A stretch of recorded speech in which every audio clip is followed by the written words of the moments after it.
সারা দেশে বইছে ভোটের হাওয়া। পৌরসভা নির্বাচনে প্রার্থিতা নিশ্চিত হওয়ায় জয় পরাজয়ের হিসেব নিকেশ শুরু করেছেন প্রার্থীরা।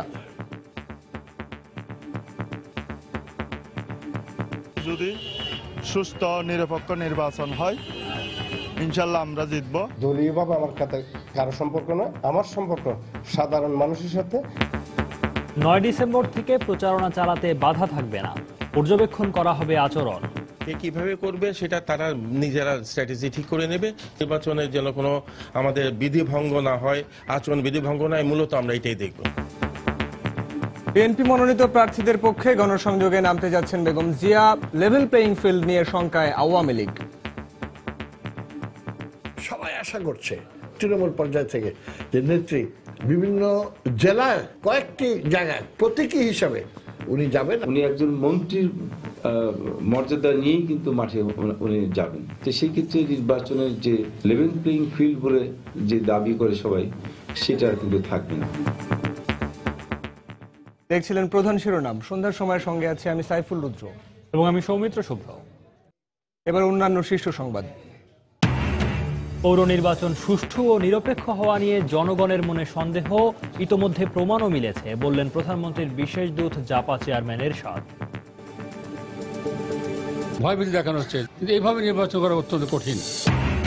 নাইকো দুর্নীতি মামলা বৈধ বলে হাইকোর্টের দেওয়া রায়ের বিরুদ্ধে বেগম জিয়ার আপিল। একই সঙ্গে মামলার বিচার কাজ স্থগিতের আবেদন। মৃত্যুদণ্ডপ্রাপ্ত জামায়াতের আমির নিজামীর আবেদনের ওপর রাষ্ট্রপক্ষের শুনানি শেষ। পাল্টাপাল্টি যুক্তিতর্কের মধ্য দিয়ে কাল শেষ হবে আপিল শুনানি। 2018 সালের জুলাইয়ের পর তৈরি পোশাকের বিদেশি ক্রেতা সংগঠন অ্যাকর্ডো অ্যালায়েন্সকে থাকতে দেওয়া হবে না। চেষ্টা করছে আরো বাড়াবার জন্য, প্রশ্নেই ওঠে না। একদিন এক সেকেন্ডও বাড়ানো হবে। এবং ক্যালিফোর্নিয়ায় সন্ত্রাসী হামলার ঘটনায় উদ্বিগ্ন প্রবাসী বাঙালিরা। সন্ত্রাসের বিরুদ্ধে জয়ী হতে হলে মুসলমানদের পাশে রাখতে হবে বললেন ওবামা।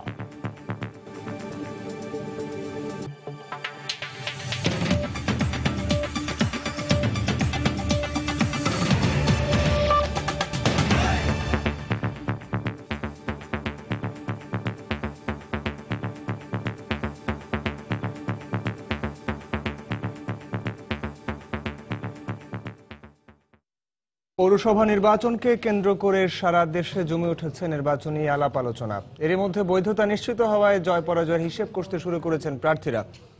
আর পছন্দের প্রার্থী বাছাই নিয়ে ভোটারদেরও রয়েছে চুলচেরা বিচার বিশ্লেষণ। ব্যুরো প্রতিবেদকের পাঠানো তথ্য ও ছবি নিয়ে ডেস্ক রিপোর্ট।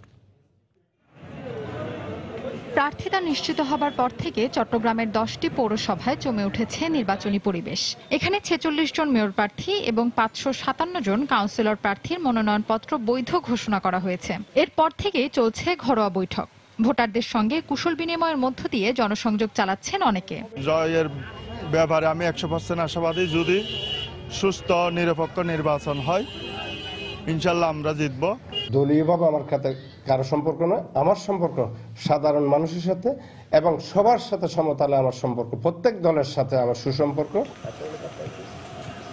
নির্বাচনে জয়ী হতে আচরণবিধির মধ্যে থেকেই বরিশাল অঞ্চলের প্রার্থীরা ছক কাটছেন জয় পরাজয়ের। এলাকাবাসীর কাছে গিয়ে জানান দিচ্ছেন মনোনীত হবার কথা। আর এলাকাবাসী বলছেন সমস্যার সমাধানের জন্য একজন যোগ্য প্রার্থী খুঁজছেন তারা। আমাদের এলাকায় অনেক রাস্তাঘাট কাঁচা আছে, অনেক সমস্যা আছে, এই সমস্যাগুলো সমাধান হবে এরকম একটা লোক খুঁজতেছি আমরা। প্রশাসন যেন সঠিকভাবে তাদের দায়িত্ব পালন করে এবং ভোটাররা যেন নির্বিঘ্নে তাদের মনে করেন ভোটগুলো প্রয়োগ করতে পারে। এদিকে ময়মনসিংহের ত্রিশাল পৌরসভায় 8 জন মেয়র প্রার্থীর মধ্যে 3 জনের মনোনয়ন বাতিল করা হয়েছে। মনোনীত 5 মেয়র প্রার্থী সহ কাউন্সিলর প্রার্থীরা দলীয় ইমেজকে জয়ের হাতিয়ার হিসেবে কাজে লাগাচ্ছেন। খুলনায় স্থানীয় জনগণের মধ্যে কাজ করছে নির্বাচনী আমেজ। বিভিন্ন স্থানে জটলা করে মনোনীত প্রার্থীদের নিয়ে আলোচনা করছেন ভোটাররা। আর পছন্দের প্রার্থী নির্বাচনে নানা বিচার বিশ্লেষণ করছেন সাধারণ মানুষ। উন্নয়ন হয় বা আমরা দুটো খাতিপত্তি পারি, গন্ডগোল ফ্যাসাদ নয়, সেই ধরনের মেয়র আমরা চাই। রাজশাহীতে যেসব স্থানে জনসমাগম বেশি সেসব স্থানে গিয়ে সারাদিন ভোটারদের সঙ্গে কুশল বিনিময় করেন প্রার্থীরা। এ সময় নিজেদের মনোনয়নের বিষয়টি ভোটারদের নিশ্চিত করেন প্রার্থীরা। আগামী 13ই ডিসেম্বর মনোনয়নপত্র প্রত্যাহারের শেষ দিন এবং 14ই ডিসেম্বর প্রতীক বরাদ্দ দেওয়া হবে। ফাহমিদা মৌটুসী, সময় সংবাদ। 14 ডিসেম্বর প্রতীক বরাদ্দ করার দিন ধার্য থাকলেও দলীয় মনোনীত প্রার্থীদের 9 ডিসেম্বর থেকে প্রচারণা চালাতে বাধা নেই বলে জানিয়েছেন নির্বাচন কমিশনার মোহাম্মদ শাহনেওয়াজ। দুপুরে নির্বাচন কমিশন সচিবালয়ে সাংবাদিকদের এক প্রশ্নের উত্তরে তিনি কথা বলেন।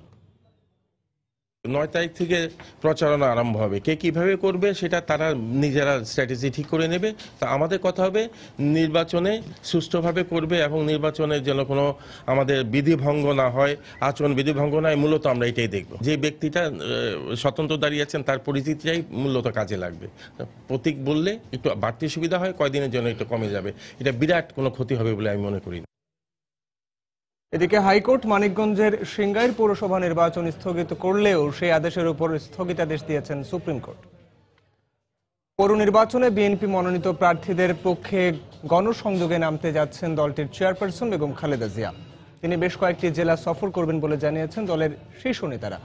তবে এ নিয়ে অসন্তোষ প্রকাশের পাশাপাশি উদ্বেগ জানিয়েছে ক্ষমতাসীন আওয়ামী লীগ। এদিকে নির্বাচনে প্রভাব বিস্তার করতে পারেন এমন ব্যক্তিদের জন্য আরো গ্রহণযোগ্য আচরণবিধি প্রণয়নের তাগিদ দিলেন নির্বাচন পর্যবেক্ষণ সংশ্লিষ্টরা।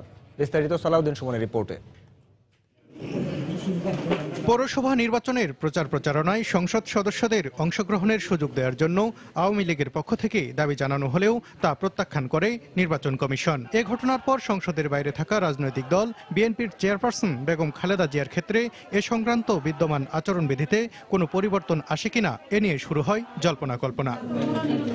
রোববার দুপুরে সাংবাদিকদের প্রশ্নের জবাবে এ নিয়ে ধূম্রজাল দূর করে নির্বাচন কমিশন। জানানো হয়, রাষ্ট্রীয় সুবিধাভোগী নন এমন যে কেউ আচরণবিধি মেনে নির্বাচনী প্রচারণায় অংশ নিতে পারবেন। বিএনপি বিষয়টিকে স্বাভাবিক ও ইতিবাচক হিসেবে দেখলেও অসন্তুষ্ট আওয়ামী লীগ। কিন্তু এই সিদ্ধান্তটা আমার কাছে মনে হয় যে খুব একটা যৌক্তিক হয় না। সরকারি দল পরোক্ষভাবে চাপ দিচ্ছিল যাতে দেশনেত্রী বেগম খালেদা জিয়া নির্বাচনী প্রচার কার্যে অংশগ্রহণ না করতে পারেন। বিএনপির এই নেতা জানালেন, সব ঠিক থাকলে দল মনোনীত প্রার্থীদের পক্ষে ভোট চাইতে দেশের বিভিন্ন পৌর এলাকায় যাবেন বেগম জিয়া। সবাই আশা করছে তৃণমূল পর্যায় থেকে যে নেত্রী বিভিন্ন জেলায় কয়েকটি জায়গায় প্রতীকী হিসাবে উনি যাবেন এবং জনগণের কাছে ভোটের জন্য আবেদন করবেন। তবে এর বিরোধিতা করে আওয়ামী লীগের দায়িত্বশীল এই নেতা বলেন, এতে ভারসাম্য নষ্ট হবে নির্বাচনের। উনি একজন মন্ত্রীর মর্যাদা নিয়েই কিন্তু মাঠে উনি যাবেন। তো সেই ক্ষেত্রে নির্বাচনের যে লেভেল প্লেইং ফিল্ড বলে যে দাবি করে সবাই, সেটা আর কিন্তু থাকবে না। এদিকে রাষ্ট্রীয় পদে থাকা না থাকা সংক্রান্ত জটিলতা দূর করে আরো গ্রহণযোগ্য আচরণবিধি প্রণয়নের তাগিদ দিলেন নির্বাচন পর্যবেক্ষণ সংশ্লিষ্টরা। পদে আছেন বলে আপনি হাত পা বাঁধা, আর পদে নেই সুতরাং একেবারে মুক্ত স্বাধীন মানুষ, এই জায়গাটায় একটা কম্প্রোমাইজ ফর্মুলা নিয়ে আসতে পারলে ভালো হতো। পাশাপাশি বিভিন্ন জটিল ইস্যুতে নির্বাচন কমিশনের ভাবনার পরিসর আরো প্রসারিত করারও পরামর্শ দিলেন জাতীয় নির্বাচন পর্যবেক্ষণ পরিষদের এই দায়িত্বশীল ব্যক্তি। সালাউদ্দিন সুমন, সময় সংবাদ, ঢাকা। আসন্ন পৌরসভা নির্বাচনে দেশের প্রধান দুই রাজনৈতিক দলের বিদ্রোহী প্রার্থীদের কারণে নির্বাচন কেন্দ্রিক সহিংসতা ঘটতে পারে বলে আশঙ্কা করছেন নির্বাচন পর্যবেক্ষকরা। তারা বলছেন, নির্বাচনের সুশৃঙ্খল পরিবেশ বজায় রাখতে শক্ত হাতে পরিস্থিতি সামাল দিতে হবে আইন শৃঙ্খলা বাহিনী ও নির্বাচন কমিশনকে। রাজনৈতিক দলগুলোর অভ্যন্তরে সুষ্ঠু গণতান্ত্রিক চর্চার অভাবই নির্বাচনে বিদ্রোহী প্রার্থী দাঁড়ানোর অন্যতম কারণ বলে মনে করেন তারা। তাহসিনা জেসির প্রতিবেদন। প্রথমবারের মতো দলীয় প্রতীকে অনুষ্ঠিত হতে যাওয়া পৌরসভা নির্বাচনে আওয়ামী লীগের ৮০ জন এবং বিএনপির ৫০-এর অধিক প্রার্থী বিদ্রোহী হিসাবে মনোনয়নপত্র জমা দিয়েছেন নির্বাচন কমিশনে। ইতোমধ্যে এসব বিদ্রোহী প্রার্থী দুশ্চিন্তার কারণ হয়ে উঠেছেন নিজ নিজ দলে। মনোনয়ন দেয়াকে কেন্দ্র করে তৃণমূলে অনেক জায়গায় ঘটেছে প্রার্থীদের সমর্থকদের মাঝে সংঘর্ষের ঘটনাও। নির্বাচন পর্যবেক্ষকদের মতে, রাজনৈতিক আদর্শ থেকে ক্রমশ রাজনৈতিক দলগুলোর সরে নেতৃত্বের প্রতি আস্থাহীনতা বিদ্রোহী প্রার্থী তৈরির মূল কারণ। যে কোনো মূল্যে আপনার মাঠে থাকতে হবে, সেই প্রবণতা থেকে অনেকে বিদ্রোহী প্রার্থী হচ্ছেন। নেতৃত্বের প্রতি আস্থাহীনতাও কিঞ্চিত কাজ করে এর পেছনে। আনুষ্ঠানিকভাবে যদি একটা স্পেস নিয়ে রাজনৈতিক পরিমণ্ডলে অবস্থান না করতে পারেন, তাহলে আপনি একজন নোবডি পার্সনে, মানে ওই ধরনের একটা ব্যক্তিত্বে পরিণত হচ্ছেন। এক, পার্টির ভিতরে ডিসিপ্লিন থাকে না। 2, পার্টির ভিতরে গণতন্ত্র থাকে না। 3, পার্টির ভিতরে প্রতিযোগিতার ধারা থাকে না। তাদের আশঙ্কা, পৌরসভা নির্বাচনে বিদ্রোহী প্রার্থীদের কারণে সৃষ্ট যে কোনো ধরনের সহিংসতার ঘটনা নেতিবাচক প্রভাব ফেলতে পারে ভোটের ফলাফলে। নির্বাচনের আগের পরিবেশ কিন্তু ইতিমধ্যে উত্তপ্ত হয়ে গেছে। নির্বাচনের দিন যে সংঘর্ষ হবে না, এই কথা তো আমরা বলতে পারবো না। আইন শৃঙ্খলা বাহিনীর সদস্যদের যে লোকবলের যে ব্যাপারটা, সেটি আপনার ডিপ্লয় করার জন্য এটা যথেষ্ট চ্যালেঞ্জিং। ধাপে ধাপে পৌরসভা নির্বাচনের আয়োজন করা হলে এক্ষেত্রে সুব্যবস্থাপনা তুলনামূলক ভালো হতে পারত বলেও মনে করেন এই দুই পর্যবেক্ষক। তাহসিনা জেসি, সময় সংবাদ, ঢাকা। আসন্ন পৌর নির্বাচন সুষ্ঠু হবে কিনা এ নিয়ে সংশয় প্রকাশ করেছেন জাতীয় পার্টির চেয়ারম্যান হোসেন মোহাম্মদ এরশাদ। বিকেলে রংপুরে তার নিজ বাসভবন পল্লী নিবাসে সাংবাদিকদের সঙ্গে আলাপকালে এই কথা বলেন তিনি। সুষ্ঠু নিরপেক্ষ নির্বাচন হয়, আওয়ামী লীগের অতীত কর্মকাণ্ড মানুষ ভুলে যাবে, কিন্তু এই বিষয়ে মানুষের মনে সন্দেহ আছে, আমার মনে সন্দেহ আছে। ইতিমধ্যে তার প্রমাণ আমরা পেয়েছি। 18 জায়গায় আমাদের প্রার্থীকে 18 জায়গার প্রার্থীকে মনোনয়নপত্র দাখিল করতে দেয় নাই, তাদের থ্রেট করা হয়েছে। এখনো অনেকে ভয়ভীতি দেখানো হচ্ছে যে তোমার নমিনেশন দিবে না। আমি চাই যে নির্বাচন করি, কিন্তু এইভাবে নির্বাচন করা অত্যন্ত কঠিন। নাইকো দুর্নীতি মামলা বৈধ বলে হাইকোর্টের দেয়া রায়ের বিরুদ্ধে সুপ্রিম কোর্টে আপিল করেছেন বিএনপি চেয়ারপারসন বেগম খালেদা জিয়া। একই সঙ্গে মামলার বিচার কাজ স্থগিতের আবেদনও করেছেন তিনি। দুপুরে সুপ্রিম কোর্টের সংশ্লিষ্ট শাখায় এই আপিল করেন বেগম জিয়ার আইনজীবীরা। গত 30 নভেম্বর হাইকোর্টের নির্দেশে নাইকো মামলায় আত্মসমর্পণ করে জামিন নেন বেগম জিয়া। আগামী 28 ডিসেম্বর ঢাকার বিশেষ জজ আদালত 9-এর বিচারক আমিনুল ইসলামের আদালতে এই মামলার অভিযোগ গঠনের বিষয়ে শুনানির দিন ধার্য রয়েছে। এর আগে গত 18 জুন নাইকো মামলা বাতিল চেয়ে বেগম খালেদা জিয়ার আবেদন খারিজ করে দিয়ে মামলার বিচার শুরুর আদেশ দেন হাইকোর্ট। কানাডীয় কোম্পানি নাইকোর সাথে অস্বচ্ছ চুক্তির মাধ্যমে রাষ্ট্রের 13,777 কোটি টাকার ক্ষতির অভিযোগে বেগম জিয়া সহ 5 জনের বিরুদ্ধে মামলাটি করে দুদক। একই ঘটনায় 2টা মামলা, একটা বাতিল হয়ে গেল একজনের বিরুদ্ধে, আরেকজন চলবে। সংক্ষুব্ধ বেগম খালেদা জিয়া, এই জন্য উনি আপিল করেছেন আজকে, এবং মহামান্য আপিল ডিভিশনে supreme court appeal division appeal করেছেন।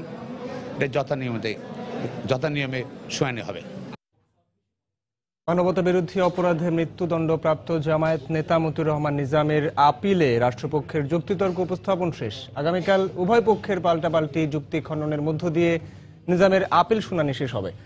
সোমবার নিজামের মৃত্যুদণ্ডের সাজা বহালের পক্ষে প্রধান বিচারপতি এস কে সিনহার নেতৃত্বে আপিল বিভাগের 4 সদস্যের বেঞ্চে যুক্তিতর্ক উপস্থাপন করেন অ্যাটর্নি জেনারেল মাহবুবে আলম। সকাল 10:30 থেকে প্রায় 2 ঘন্টা আদালতে যুক্তিতর্ক উপস্থাপন করেন তিনি। শুনানিতে তিনি বলেন, আলবদরের প্রধান হিসেবে বুদ্ধিজীবী হত্যার দায়ে নিজামের মৃত্যুদণ্ডের সাজাই একমাত্র কাম্য। আগে গত 2রা ডিসেম্বর আসামি পক্ষের যুক্তিতর্ক উপস্থাপন শেষ হয়। মানবতা বিরোধী অপরাধের দায়ে গত বছরের 29 অক্টোবর জামায়াতের এই নেতাকে মৃত্যুদণ্ড দেন ট্রাইব্যুনাল। পরে এই রায়ের বিরুদ্ধে 23 নভেম্বর আপিল করেন তিনি। বুদ্ধিজীবী হত্যার ব্যাপারে এই বুদ্ধিজীবী পরিবারগুলো শুধু বিচার প্রার্থী না, সারা দেশের মানুষ আজকে বুদ্ধিজীবী হত্যার বিচার প্রার্থী, এবং তারা সবাই এই ন্যায় বিচার চায়। এবং এই অপরাধের জন্য ন্যায় বিচার একটিভাবেই হতে পারে, সেটা হলো এই আসামির মৃত্যুদণ্ড দেওয়া। এবং যে মৃত্যুদণ্ড দেওয়া হয়েছে ট্রাইব্যুনালে, সেটাকে বহাল রাখা। সন্ধ্যার সময় আরও থাকছে, রোগীকে যৌন নিপীড়নে অভিযুক্ত ইউনাইটেড হাসপাতালের কর্মচারী সাইফুল এখনো পলাতক। 6 জানুয়ারি তদন্তের অগ্রগতি প্রতিবেদন দেওয়ার নির্দেশ হাইকোর্টের। 2018 সালের জুলাইয়ের পর বাংলাদেশে তৈরি পোশাকের বিদেশি ক্রেতাদের সংগঠন অ্যাকর্ড ও অ্যালায়েন্সের কার্যক্রম পরিচালনার মেয়াদ 1 মুহূর্তের জন্য বাড়ানো হবে না বলে জানিয়েছেন বাণিজ্যমন্ত্রী তোফায়েল আহমেদ। সন্ধ্যায় বঙ্গবন্ধু আন্তর্জাতিক সম্মেলন কেন্দ্রে এক অনুষ্ঠানে একথা বলেন তিনি। এ সময় তিনি দাবি করেন, উন্নত বিশ্বের অনেক দেশের চেয়ে বাংলাদেশ বিদেশিদের জন্য নিরাপদ জায়গা। অ্যাকর্ড অ্যালায়েন্সের মেয়াদ শেষ হবে 2018 সালে জুলাই। তারা চেষ্টা করছে আরো বাড়াবার জন্য, প্রশ্নেই ওঠে না। 1 দিন 1 সেকেন্ডও বাড়ানো হবে। টার্কিতে 95 জন, বোম ব্লাস্টে নিহত হয়েছেন। এই সেদিন ফ্যামিলি প্ল্যানিং অফিসে ঢুকে ইউনাইটেড স্টেটস আমেরিকায় মার্কিন যুক্তরাষ্ট্রে 10 জনকে গুলি করে হত্যা করেছে এবং প্রতিদিন হত্যা সংঘটিত হচ্ছে এবং যে সংগঠিত করে তাকে সাথে সাথে মেরে ফেলে। তার জন্য মানবাধিকার নেই, আর আমরা এরেস্ট করলে মানবাধিকার। অন্য সিটি কর্পোরেশনের মতো এবার রংপুর ও গাজীপুর মেট্রোপলিটন এলাকার বাসিন্দাদের জন্য প্রণয়ন করা হচ্ছে মহানগরী পুলিশ। সকালে সচিবালয়ে রংপুর ও গাজীপুরের জন্য আলাদা 2টি পুলিশ আইনের খসড়ায় নীতিগত অনুমোদন দিয়েছে মন্ত্রিসভা। প্রধানমন্ত্রী শেখ হাসিনার সভাপতিত্বে মন্ত্রিসভায় নিয়মিত বৈঠকে রংপুর ও গাজীপুরের জন্য নতুন এই পুলিশ আইনের বিভিন্ন পর্যবেক্ষণ তুলে ধরা হয়। এরপর ওই দুটো সিটি কর্পোরেশনের বাসিন্দাদের জন্য অধিকতর পুলিশি সেবা নিশ্চিত করতে এই আইনের খসড়ায় নীতিগত অনুমোদন দেয় মন্ত্রিসভা। এছাড়াও বেসামরিক বিমান পরিবহন ও পর্যটন মন্ত্রণালয়, মৎস্য ও প্রাণী মন্ত্রণালয় এবং তথ্য যোগাযোগ প্রযুক্তি বিভাগের বিভিন্ন সাম্প্রতিক কর্মকাণ্ড সম্পর্কে মন্ত্রিসভাকে অবহিত করা হয়। বৈঠক শেষে সাংবাদিকদের ব্রিফ করেন মন্ত্রিপরিষদ বিভাগের অতিরিক্ত সচিব বিজয় ভট্টাচার্য। গাজীপুর মহানগরী পুলিশ আইন 2015 এবং রংপুর মহানগরী পুলিশ আইন 2015 সেগুলো বিবেচিত হয়েছে। এটা করা হয় মূলত যে ওই এলাকার জনগণকে অধিকতর আইনি এবং পুলিশি সেবা প্রদানের জন্য। মন্ত্রিসভা কতগুলো পর্যবেক্ষণ দিয়ে ওগুলো আমাদের দেশের তৎপরবর্তী আইনি প্রক্রিয়া সম্পন্ন করার জন্য নির্দেশনা দিয়েছেন এবং এগুলো এখন আইন মন্ত্রণালয়ে যাবে, ভেটিং হবে এবং আমাদের দেশের প্রচলিত আইন অনুযায়ী যেভাবে আইন হয় সেইভাবে আইনগুলো প্রণীত হবে। পৌরসভা নির্বাচন সুষ্ঠু হলে বিএনপি মনোনীত প্রার্থীরা বিপুল ভোটে জয়লাভ করবে বলে আশাবাদ ব্যক্ত করেছেন দলের নেতারা। বিকেলে জাতীয় প্রেস ক্লাবে এক অনুষ্ঠানে তারা এই কথা বলেন। দেশে গণতন্ত্র নেই বলেও দাবি করেন বিএনপি নেতারা। জঙ্গিবাদ রোধে সকল রাজনৈতিক দলকে সম্পৃক্ত করা প্রয়োজন বলেও মন্তব্য তাদের। আমাদের দেশে করুণ অবস্থা বর্তমান বিরাজ করছে। এ থেকে একমাত্র মুক্তির পথ সমঝোতার ভিত্তিতে, ঐক্যের ভিত্তিতে আসুন আমরা বাংলাদেশে একটি গণতান্ত্রিক সরকার প্রতিষ্ঠা করি। পৌর নির্বাচন যদি সুষ্ঠু হয় তাহলে বাংলাদেশ জাতীয়তাবাদী দলের ধানের শীষ বিপুল ভোটে জয়লাভ করবে আগামী নির্বাচনে। এটা সরকারের জন্য একটি অগ্নি পরীক্ষা হবে। বাংলাদেশে যদি জঙ্গিবাদের উত্থান হয় আমাদের ভবিষ্যৎ হবে অত্যন্ত অনিশ্চিত। অবিলম্বে সরকারের উচিত হবে সর্বদলীয় সকল গণতান্ত্রিক রাজনৈতিক দলসমূহকে ঐক্যবদ্ধ করা। দেশে আইএসের কোনো অস্তিত্ব নেই, তবে যে জঙ্গি তৎপরতা আছে তা জামায়াতের উদর থেকে সৃষ্টি বলে মন্তব্য করেছেন মাওলানা ফরিদউদ্দিন মাসউদ। সকালে জাতীয় প্রেস ক্লাবে বাংলাদেশ জমিয়তুল উলামা আয়োজিত সংবাদ সম্মেলনে বক্তব্য দেন তিনি। এ সময় বলা হয়, যুদ্ধাপরাধীদের ফাঁসি কার্যকরে পাকিস্তানের প্রতিক্রিয়া প্রমাণ করে জামায়াত এখনও পাকিস্তানের চর হিসেবেই কাজ করছে। সাংগঠনিকভাবে আইএসের এখনো অস্তিত্ব বাংলাদেশে গড়ে ওঠেনি, তবে যেখানে জামাত ইসলামীর মতন সন্ত্রাসী দল আছে সেখানে আইএসের থাকার প্রয়োজন আছে বলে আমি মনে করি না। আনসারুল্লাহ বাংলা টিম বলেন, জেএমবি বলেন, এদের অরিজিন কোথায়, এদের মানসিকতা গঠন কোথায় হয়েছে? এই দেশের সন্ত্রাস যদি বন্ধ করতে হয় জামাত ইসলামীর অ্যাক্টিভিটিসকে নিষিদ্ধ ঘোষণা করতে হবে এবং তাদের মূল প্রাণ, তাদের জামাত ইসলামীর শক্তি, আর্থিক প্রতিষ্ঠানগুলিকে অবিলম্বে জনগণের মালিকানায় আনতে হবে। সন্ধ্যার সময় আরও থাকছে। বরিশাল বুলসকে 7 উইকেটে হারিয়ে বিপিএল এর প্লে অফ নিশ্চিত করল কুমিল্লা ভিক্টোরিয়ান্স। আরেক ম্যাচে রংপুরের বোলিং তোপে 59 রানে অল আউট সিলেট সুপারস্টার্স। রোগীকে যৌন নিপীড়নের অভিযোগে অভিযুক্ত ইউনাইটেড হাসপাতালের কর্মচারী সাইফুল ইসলাম এখনও পলাতক রয়েছে। আগামী 6 জানুয়ারি এ বিষয়ে তদন্তের অগ্রগতি প্রতিবেদন দাখিলের নির্দেশ দিয়েছেন হাইকোর্ট। ইউনাইটেড হাসপাতালের আইসিইউতে থাকা এক নারী রোগীকে যৌন নিপীড়নের ঘটনা গণমাধ্যমে প্রচার হলে ওই প্রতিবেদন আমলে নিয়ে সংশ্লিষ্ট হাসপাতাল কর্তৃপক্ষ, ব্যবস্থাপনা পরিচালক ও জড়িত স্টাফ নার্সের বিরুদ্ধে কেন ব্যবস্থা নেওয়া হবে না তা জানতে চেয়ে রুল জারি করেন হাইকোর্ট। একই সঙ্গে জড়িত স্টাফ নার্স সাইফুলকে আজ আদালতে হাজির করতে গুলশান থানাকে নির্দেশ দেন আদালত। এই আদেশের পরও আসামিকে আদালতে হাজির করতে পারেনি পুলিশ। আগামী বর্ষার আগেই রাজধানীর জলাবদ্ধতা দূর করতে উচ্চ ক্ষমতা সম্পন্ন কমিটি গঠন করেছে স্থানীয় সরকার মন্ত্রণালয়। আজ ঢাকার 2 সিটি কর্পোরেশন ও ঢাকা ওয়াসার বৈঠকে এই কমিটি গঠন করা হয়। 7 দিনের মধ্যে নতুন কমিটি বৈঠকে বসবে বলেও জানান ঢাকা উত্তরের মেয়র আনিসুল হক। মন্ত্রণালয়ের সিনিয়র অফিসারের নেতৃত্বে আমরা একটা কমিটি করে দিচ্ছি যাতে আগামী বর্ষায় ঢাকার কোনো অংশ জলবদ্ধতায় না পড়ে। তারপরে এই কমিটি একটা সমন্বিত পরিকল্পনা করবে আগামী 5 বছরের জন্য, যেটা ঢাকা ওয়াসা এবং ঢাকা দুটো সিটি কর্পোরেশন সমন্বিতভাবে কাজ করবেন। ঢাকা শহরে 46টা খাল আছে। আমরা 13টি খালের একটি সচিত্র প্রতিবেদন আজকে আমরা মাননীয় মন্ত্রীর সামনে এবং যারা আছেন তাদের সামনে আমরা দেখিয়েছি, এবং উনি ইনস্ট্যান্টলি যে ডিসিশনগুলো দিয়েছেন সেটি হলো সহজ করে আগামীবার যেন এই এপ্রিল মেতে জলাবদ্ধতা না থাকে।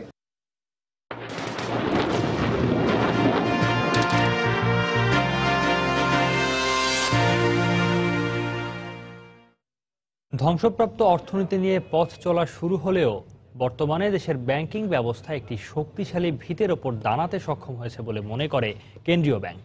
তবে কিছু কিছু ক্ষেত্রে বাণিজ্যিক ব্যাংকগুলোর অনিয়মের কারণে এখান থেকে দুর্নীতি দূর হচ্ছে না বলে মত বাংলাদেশ ব্যাংকের সাবেক গভর্নরের। তার মতে টেকসই উন্নয়নের জন্য তদারকির পাশাপাশি নতুন উদ্যোক্তা সৃষ্টির দিকে নজর বাড়াতে হবে।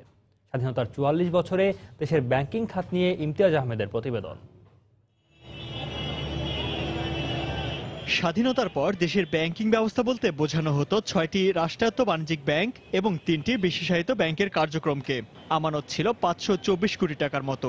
এরপর ১৯৮৩ সালে প্রথম বেসরকারি খাতে ব্যাংকিং কার্যক্রম শুরু হয়, আর বর্তমানে দেশে বাণিজ্যিক ব্যাংকের সংখ্যা দাঁড়িয়েছে ৫৬তে। কেন্দ্রীয় ব্যাংকের $১৭৩ মিলিয়ন বৈদেশিক মুদ্রার রিজার্ভ পৌঁছেছে $২৬ বিলিয়ন। স্বাধীনতার ৪৪ বছরে এসে দেশের ব্যাংকিং খাত তাই অনেকটাই পরিণত বলে মনে করে বাংলাদেশ ব্যাংক। ব্যাংকগুলো কিন্তু আগের মতো খুব স্বল্প সেবা নিয়ে বসে নাই। এজেন্ট ব্যাংকিং চালু করেছি আমরা, স্কুল ব্যাংকিং চালু করেছি, এমনকি পথ শিশুর জন্য ব্যাংকিং চালু করা হয়েছে। নতুন নতুন ব্যাংকিং প্রোডাক্ট আসছে। এইতেই আমাদের প্রায় ১,৬০,০০,০০০ নতুন অ্যাকাউন্ট হয়েছে এবং আজকে আমরা একটা পরিণত ব্যাংকিং ব্যবস্থা পেয়েছি। সাবেক ব্যাংকাররা বলছেন অন্যান্য খাতের তুলনায় দেশের ব্যাংকিং ব্যবস্থায় উন্নতি হয়েছে দ্রুত।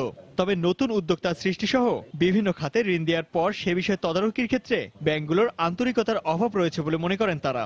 আমাদের একটা বড় সমস্যা কুঋণ, মন্দ ঋণ, এবং এই জিনিসটা কিন্তু হয়েছে ব্যাংকারদের আপনার অ্যাপ্রাইজাল ভালোভাবে করে না, এবং রাষ্ট্রায়ত্ত ব্যাংক থেকে কিন্তু সেই ব্যাংকগুলো এই জিনিসগুলো কিন্তু খারাপ গুণগুলো আস্তে আস্তে প্রাইভেট ব্যাংকে ছড়িয়ে পড়ছে। কিন্তু ব্যাংক যে নতুন উদ্যোক্তা সৃষ্টি করবে বা যাদের ক্যাপিটাল নাই তাদেরকে উৎসাহ করবে, সেই ব্যাপারে কিন্তু আমার মনে হয় না খুব বেশি আমরা এগোতে পেরেছি, এবং টেকসই উন্নয়নের জন্য দরকার। কিন্তু এখন যে চ্যালেঞ্জগুলো আছে সেগুলো দূর না করলে কিন্তু টেকসই উন্নয়ন এবং সুষম উন্নয়নটা একটু কঠিন হয়ে যাবে। এই খাতের উন্নয়নে ব্যাংকগুলোর মধ্যে প্রতিযোগিতা বাড়ানো জরুরি বলে মনে করেন ব্যাংক খাত সংশ্লিষ্টরা। এতে পরিচালন ব্যয় ও সুদের হার কমা সহ ব্যাংকগুলোর সেবার মানও উন্নত হবে। ইমতিয়াজ আহমেদ, সময় সংবাদ, ঢাকা।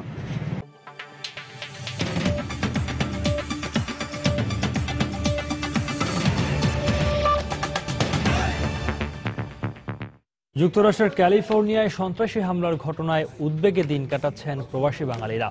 একদিকে রয়েছে যে কোনো সময় রোষানলে পড়ার আতঙ্ক, অন্যদিকে মুসলিম হওয়ায় সুবিধা বঞ্চিত হওয়ার আশঙ্কা। নিউ ইয়র্কের মেয়র প্রবাসীদের এ বিষয়ে আশ্বস্ত করলেও সন্তানদের লেখাপড়া নিয়ে চিন্তিত অভিভাবকরা। আমাদের নিউ ইয়র্ক প্রতিনিধি শিয়াবুদ্দিন কিসলুর পাঠানো তথ্য ছবি নিয়ে ডেস্ক রিপোর্ট। রাজপথে মোমবাতি জ্বালিয়ে ক্যালিফোর্নিয়ায় সন্ত্রাসী হামলায় নিহতদের স্বজনদের প্রতি সমবেদনা জানিয়েছেন নিউ ইয়র্ক প্রবাসী বাঙালিরা। এ সময় ধর্মের নামে সন্ত্রাসী কর্মকাণ্ডের নিন্দা জানান তারা। পাশাপাশি সন্ত্রাসবাদের বিরুদ্ধে দেশে বিদেশে সবাইকে এক হয়ে কাজ করারও আহ্বান জানানো হয়। স্যান বার্নার্ডিনোতে গেল বুধবার পাকিস্তানি বংশোদ্ভূত 2 গ্রিন কার্ডধারী হামলা চালানোর ঘটনায় এখন আতঙ্কিত প্রবাসী বাঙালিরা। যারা আমরা মুসলমান এবং দাঁড়িয়ে রাখছি এবং টুপি মাছে আছে তাদের জন্য হুমকি হয়ে দাঁড়াচ্ছে, এবং তাদের কর্মক্ষেত্রেও এক ধরনের অনিশ্চয়তা বিরাজ করতেছে।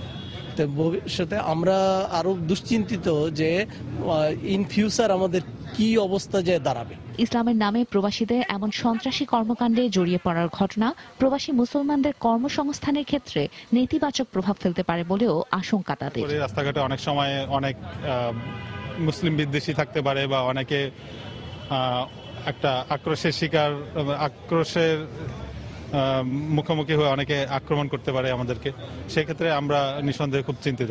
অভিবাসী হিসেবে সন্তানদের শিক্ষা জীবন নিয়েও উদ্বিগ্ন তারা।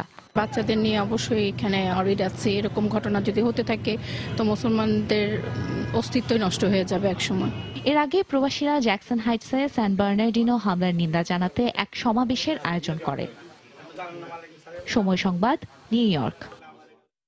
এদিকে বিশ্ব থেকে সন্ত্রাস নির্মূল করতে হলে মুসলমানদের পাশে নিয়ে কাজ করতে হবে বলে মন্তব্য করেছেন মার্কিন প্রেসিডেন্ট বারাক ওবামা। ক্যালিফোর্নিয়া বন্দুকধারীর হামলার পর যুক্তরাষ্ট্রে মুসলমানদের মধ্যে যে আতঙ্ক বিরাজ করছে, ঠিক সে সময় ওবামার পক্ষ থেকে এমন বক্তব্য এলো। স্থানীয় সময় রোববার এক টেলিভিশন ভাষণে ওবামা আরও বলেন, মুসলিম আমেরিকানরাও মার্কিন সমাজের অংশ। সান বার্নার্ডিনোতে যে হামলা হলো, আমরা এখনো নিশ্চিত নই যে হামলাকারীরা কোনো জঙ্গি গোষ্ঠীর সাথে জড়িত ছিল কিনা বা তাদের এখানে আরো বড় ধরনের হামলা চালানোর পরিকল্পনা ছিল কিনা। সন্ত্রাসীরা অনবরত চেষ্টা চালাচ্ছে যুক্তরাষ্ট্রে হামলা চালানোর, কিন্তু আমরা এতে ভীত নই। যে দেশে জঙ্গিরা থাকুক না কেন, আমরা তাদের খুঁজে বের করব এবং দমনের জন্য সর্বাত্মক চেষ্টা চালিয়ে যাব।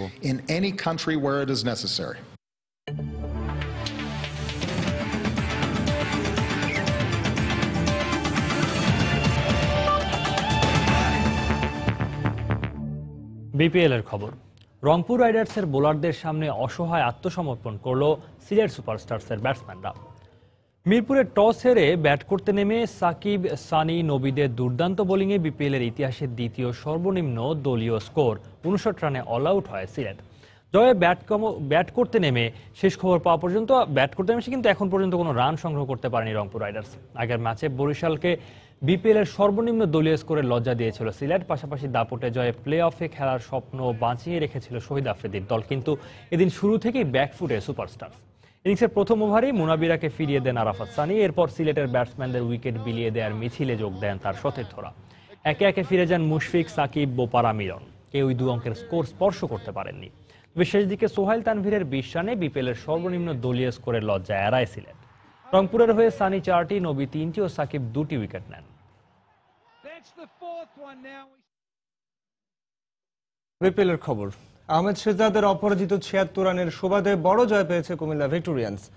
বরিশাল বুলসকে 7 উইকেটে হারিয়ে 12 পয়েন্ট নিয়ে টেবিলের শীর্ষ স্থান আরও দৃঢ় করল ভিক্টোরিয়ান্সরা। মিরপুরে কুমিল্লার বিপক্ষে টস হেরে 6 উইকেটে 105 রান করে বরিশাল। জবাবে 3 উইকেট হারিয়ে জয়ের বন্দরে পৌঁছে যায় মাশরাফির কুমিল্লা। টস হেরে ভিক্টোরিয়ান্সের বিপক্ষে সাবধানে 2 ক্যারিবীয় ব্যাটসম্যান এভিন লুইস ও ক্রিস গেইল। দীর্ঘদিন পর আন্তর্জাতিক ক্রিকেটে ফেরা ক্রিস গেইল আবারও ব্যর্থ হন। দলীয় 21 ও ব্যক্তিগত 8 রানে শোয়েব মালিকের এলবিডব্লিউ এর ফাঁদে পড়েন তিনি। ভালো কিছুর ইঙ্গিত দিয়ে লুইস ফেরেন দলীয় 40 রানে। দ্রুতই সতীর্থদের অনুসরণ করেন মারুফ ও রনি তালুকদার। শেষের দিকে মাহমুদুল্লাহর 26 ও প্রসন্নার 15 রানের উপর ভর করে 105 রানের ছোট সংগ্রহ পায় বরিশাল। জবাবে মাত্র 14 রানে কুমিল্লার 2 উদ্বোধনী ব্যাটসম্যানকে ফিরিয়ে দিয়ে নাটকীয়তার ইঙ্গিত দেয় বরিশাল, কিন্তু শেহজাদের অপরাজিত 76 রানের উপর ভর করে সহজেই জয় তুলে নেয় কুমিল্লা ভিক্টোরিয়ান্স। সন্ধ্যার সময়ে পর্যায়ে শীর্ষ সংবাদ জানিয়ে দিচ্ছি আরেকবার। সারা দেশে বইছে ভোটের হাওয়া। পৌরসভা নির্বাচনে প্রার্থিতা নিশ্চিত হওয়ায় জয় পরাজয়ের হিসেব নিকেশ শুরু করেছেন প্রার্থীরা। বিএনপি মনোনীত প্রার্থীদের পক্ষে গণসংযোগে নামতে যাচ্ছেন বেগম জিয়া। অসন্তোষের পাশাপাশি উদ্বেগ আওয়ামী লীগে। পৌর নির্বাচন সুষ্ঠু ও নিরপেক্ষ হওয়া নিয়ে জনগণের মনে সন্দেহ ইতোমধ্যে প্রমাণও মিলেছে, বললেন প্রধানমন্ত্রীর বিশেষ দূত জাপা চেয়ারম্যান এরশাদ। ভয়ভীতি দেখানো হচ্ছে, কিন্তু এইভাবে নির্বাচন করা অত্যন্ত কঠিন। মৃত্যুদণ্ডপ্রাপ্ত জামায়াতের আমির নিজামীর আবেদনের ওপর রাষ্ট্রপক্ষের শুনানি শেষ। পাল্টাপাল্টি যুক্তিতর্কের মধ্য দিয়ে কাল শেষ হবে আপিল শুনানি। এবং 2018 সালের জুলাইয়ের পর তৈরি পোশাকের বিদেশি ক্রেতা সংগঠন অ্যাকর্ড ও অ্যালায়েন্সকে থাকতে দেওয়া হবে না। প্রশ্নই ওঠে না, একদিন 1 সেকেন্ডও বাড়ানো হবে না। এই ছিল সন্ধ্যার সময়। যে কোনো খবর পেতে ভিজিট করুন সময়নিউজ.tv। সঙ্গে থাকুন সময়ের।